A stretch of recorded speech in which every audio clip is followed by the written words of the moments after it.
Hello, my fellow pilots, and welcome again to another episode of Star Citizen FM, episode 61.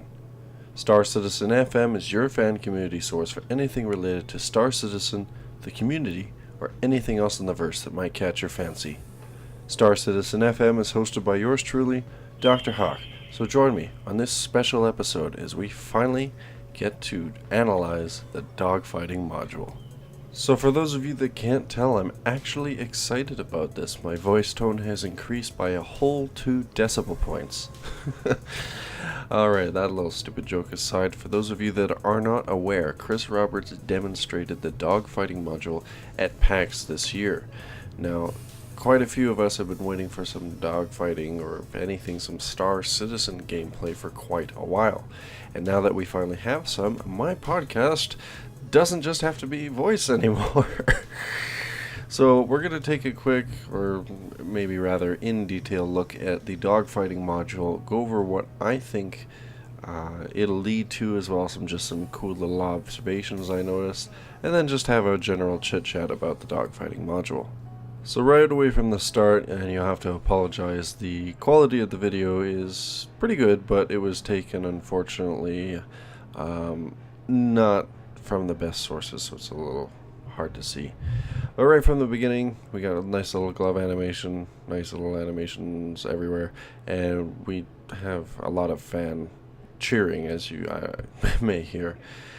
Not much to go on this standard fare that we've already seen before, and we'll see more of this probably in the time to come. However, for those of you that have always dreamed to flip your own helmet, there you go. You have your very own helmet flip animation. I know it's a small little thing, but little personalizations like this are, to me, what I think make a game. Just kind of like how Dark Souls has different animation sets for the different weapons, Star Citizen will let you flip your helmets. And there you go, ladies and gentlemen, we finally have not just a hangar wall, but a space view and flybying hornets. For those of you that also can't tell, we have a new HUD overhaul. If you look around here, we got some pretty nice readouts. We've seen some of this before during the developer interviews as well as reveals, but it's been polished up a lot from the previous heads that we have had. This one is a lot less clunky, a lot more fluid. Right at the beginning, at the bottom, I think we have some sort of clock. On the top right hand side would be your target information, as you can see Chris locking on right now. Nice little animation we got there. And on the left hand side is the user information for your weapons. Now I'm going to pause the video right here because it's really easy to miss this, but if you actually pay attention to the little words on the left hand side of the screen, you'll notice right off the bat when Chris started shooting at that what is this here? Hornet AI, so it's not even a pirate, just another Hornet, that right away the power and heat words light up. Now, previous Chris Roberts games have had energy meters to regulate your weapons, so it's not completely broken, you can't just fire forever. In this case, there's a few different options available, and given the video quality I had, I tried looking over this earlier, it was hard to make out.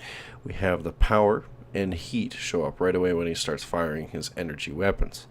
Power alone stands out right away to me as something that would be used to balance the PvP and PvE mechanics. So you only so much power reserves, you can fire only so much. Heat, however, is a new one, at least I think in the Wing Commander Chris Roberts games. Somebody could correct me on that if these had heat meters before. But for anybody who's familiar with Battletech, this right away presents a problem of regulating your heat. Now, they've talked about this before, of having to regulate your heat, just like you have to manage your heat like a ship's, like your own computer in real life. But seeing it in play is a lot more fun, because now we get to wonder what kind of consequences that would have. And it does show a consequence later of a little too much heat on something else that'll show later. But what this will mean for PvP and even PvE, don't know quite yet, because this is a development build and we can't take everything as solid. But it is cool to see these kind of balance mechanics in play, because I like it when things start breaking apart. And maybe if your repair drone can fix it in flight, or if you have to actually go back and either tinker with it to fix it back up to full power, or just buy a new one because you blew the thing. It'd be interesting to see, but let's just continue on with the demonstration. So as you can see there, finally, got him with a nice missile.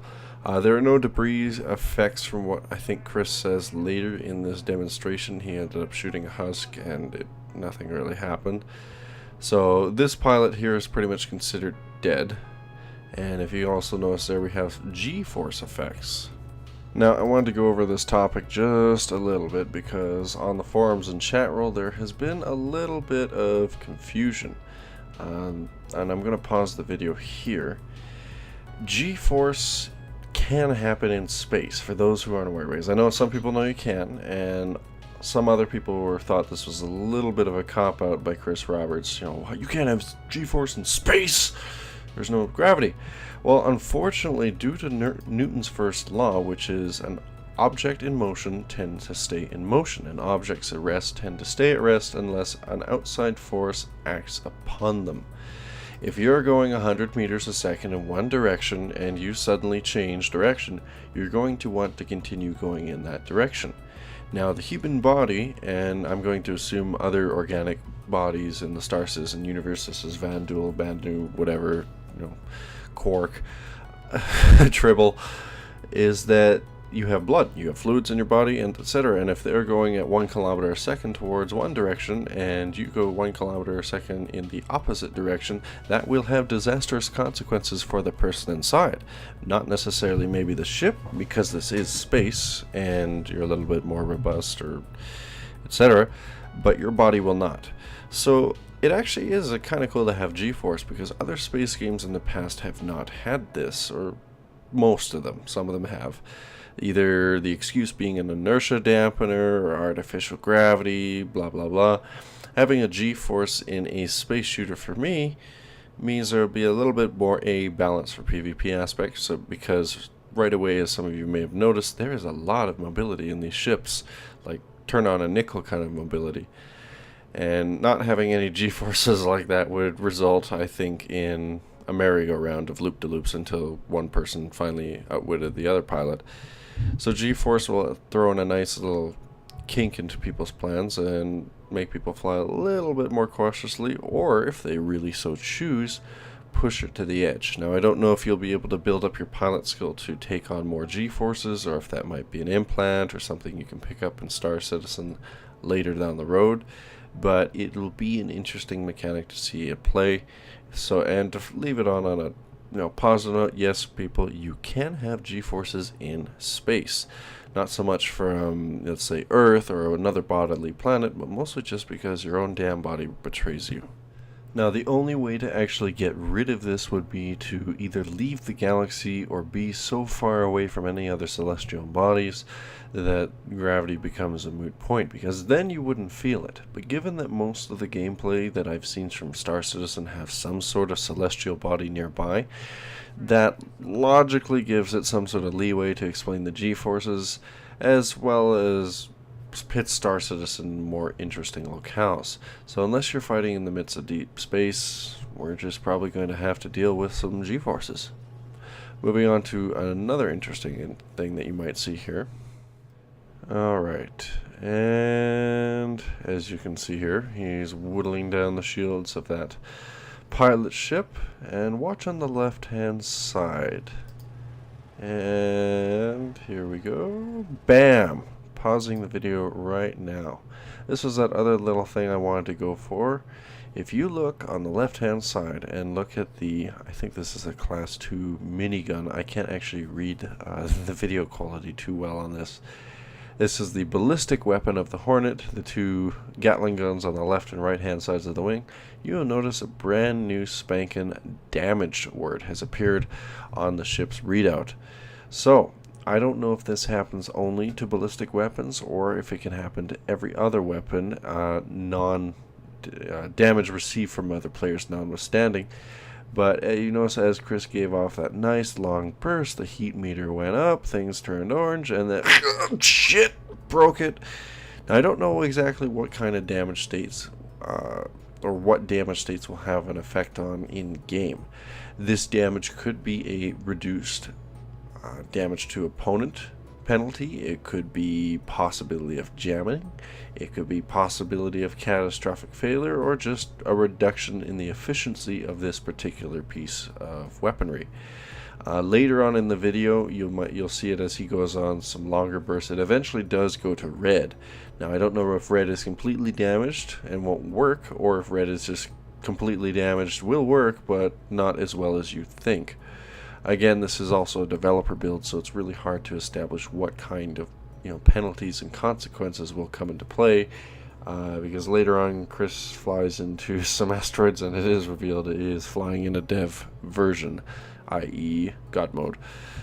So we'll let the video go again here, but just interesting to note there, you can see the damage, power, heat all lighting up at once.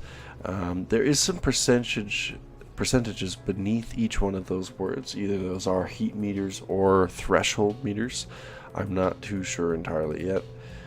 But yeah, this is that pilot I was talking about where he's saying, yeah, it's, he's pieces. Going on here, other interesting things to note are the fact of the entire area itself. We finally have some nice backdrop, well, aside from the blackout that he just did there. A very nice areas to fight. This is supposed to be one of the places we can visit later on in Star Citizen, as well as the dogfighting module. Lots of nice little asteroids to fly around and hit. Here's Chris actually demonstrating those G-forces I was talking about. You can see the pilot reacting to the up, down, left, and right input that Chris is doing. A little jerky in some of the animations, but I imagine those will be polished out later.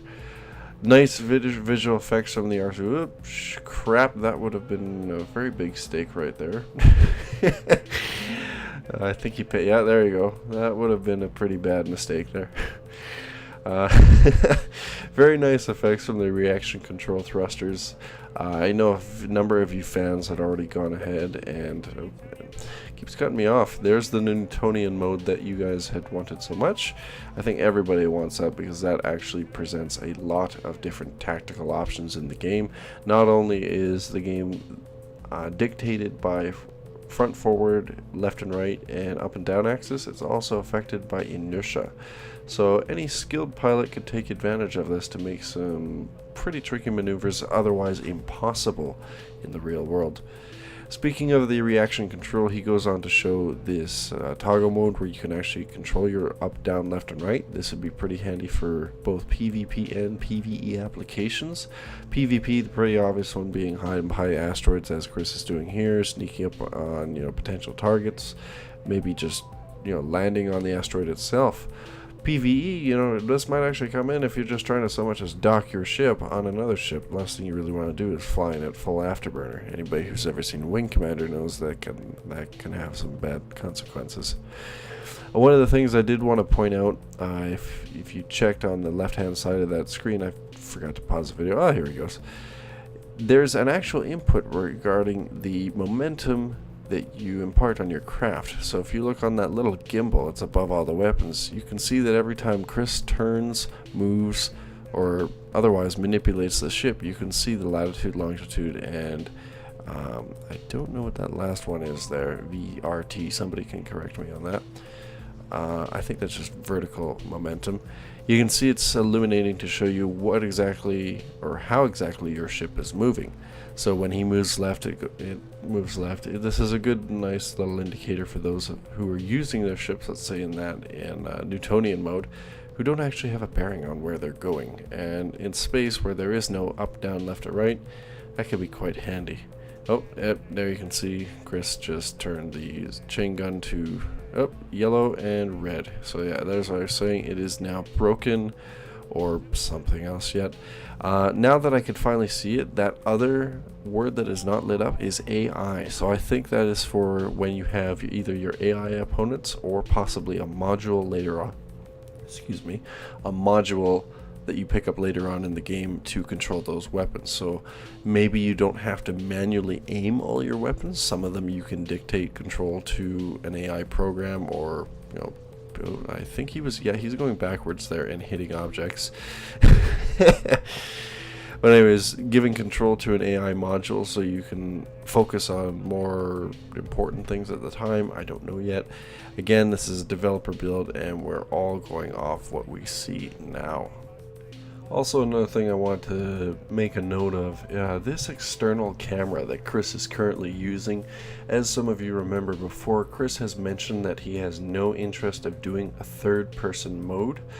He's quite opposed to this, mostly for immersion purposes as well as balance purposes.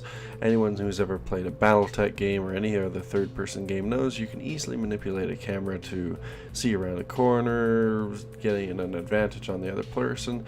Plus, we're trying to shoot for immersion here, flying in the cockpit, especially when you can see these cockpit views that have been so rendered so beautifully. I don't know really why you'd want to play third person. This external camera mode I don't think will actually be in the final product. This is probably just dev commands that he's using the V or F key at the moment just to get a better view for the audience. Another thing I actually forgot to go over was the little radar module on the lower portion of the screen. As you can see, it's kind of reminiscent of previous Wing Commander games, that being that it's more a close range, I don't know what the proper term would be for it, circular radar as opposed to, let's say, X or Free Space, where if you've had other radars that focus sort of just on a giant 3D square. I'm using bad terminology here, so you guys can help me here, but it's a new and upgraded version of the radar that we've experienced in previous Wing Commander games. So in a dogfighting situation, you were much more easier to gain a bearing of where the opponent is as opposed to trying to guess on a square map of where he is. Also got some nice asteroid explodey effects. Now I don't know if those are entities, so those asteroids could remain in game, or I don't know if they despawn eventually. If they do remain in game and continue traveling like that, could have some pretty disastrous consequences later on, both computer wise for melting the GPU and CPU, or just some player. Now if they can manage that, that'd be pretty fun. And if they despawn, that's just a nice little visual effect. This is pretty much nearing the end of the dogfighting module. I'll skip ahead here. Chris does go ahead to, I think, ram that giant asteroid that you're about to see here, but being that he was in development mode, there's kind of an anticlimactic sort of just bouncing off the asteroid. So for those of you that were expecting a giant explosion, unfortunately we don't have a nice beautiful view yet of that happening. As you can see here, trying to get close, grinding the wing again. Crashed, crunched, broken, $500,000 insurance claim please, or however much the Hornet will cost in game eventually. And yeah, as you guys can see, Chris Roberts will be quite overpowered in Star Citizen. Run now, hide your kids, hide your wife. Chris Roberts coming out tonight. Okay, he's going to hate me for that one. Moving on. Well, that's pretty much my little recap of the hangar module that I wanted to do. There isn't much to see after this. They did try to get the multiplayer module working, but unfortunately it is not yet in a ready state. So we're going to have to be a little bit patient while we wait for that to be polished and ready for all of us to dive into and shoot. The first person to find Dr. Hawk in the dogfighting module gets shot. Sure, we'll go with that. This has been Dr. Hawk's dogfighting analysis of the dogfighting module. This is what happens when I haven't had anything to drink. I would like to thank you guys all for watching this little episode. That means a lot to me. If you've enjoyed my show, please do click subscribe on the top left hand corner, or by clicking the fuzzy little hawk on the lower left hand corner.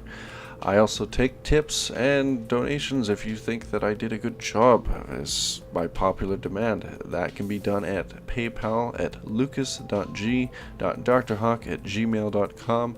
Every little bit helps, both the show and now me going to university. So thank you very much for those who have donated thus far. And if you don't want to donate, that's fine. You can also leave me feedback in the comments section below or in the forums. Tell me what you liked, what you didn't like, and offer some suggestions for future shows. I look forward to seeing you guys on the next episode of Star Citizen FM. Hopefully it'll be in the dogfighting module, and if not, I will find something entertaining nonetheless. This has been Dr. Hawk with Star Citizen FM, episode 61. I hope you guys enjoyed. I'm looking forward to the dogfighting module as much as you guys are, and as always, you guys take care and fly safe. This is Dr. Hawk signing off.